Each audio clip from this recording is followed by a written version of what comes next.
Hori, mundu globalizatu honetan, azkenean, jokabidea da, handiak txikiak jaten duela. Orduan, ze leku eduki dezakete hizkuntza gutxituek edo hizkuntza txikiek, guk eman nahi dieguna. Guk ez balin badiegu lekua ematen, gure ezaugarri, gure kulturari, gure identitateari, gure hizkuntzari kasu honetan, ez dio inor leku emango.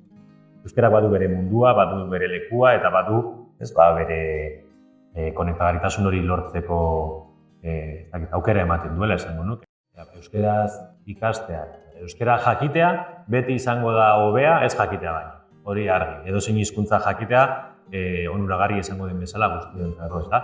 Baina gaur egun adibidez badaude hezkuntzan korronte metodologikoak eta azkenean beraien muin edo izango litzateke, zenbat eta hizkuntza ezberdin gehiagotan ikasi eduki berbera, are hobeto finkatzen dituzula eduki horiek. Ez da zu benetan pentsamendu bat edo ideia bat hobeto ulertzeko, ahalik eta hizkuntza gehienetan defendatu albaldin baduzu ideia hori orduan eta barrendatuago edo daukazula. Orduan euskarak egingo lioken aportea, beste edozein hizkuntzak egin dezaketena bezalakoa da. Izugarrizko eskaintza dago lanbide heziketan, unibertsitateko graduetan, eta orduan oinarri sendo bat edukitzeak batez ere D ereduan ikasita berma dezake ondoren, garatu ahal izate ikasketa horiek euskaraz ondo.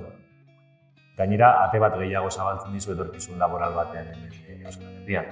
Orduan, aukera bikaina da euskaraz egite ikasketak.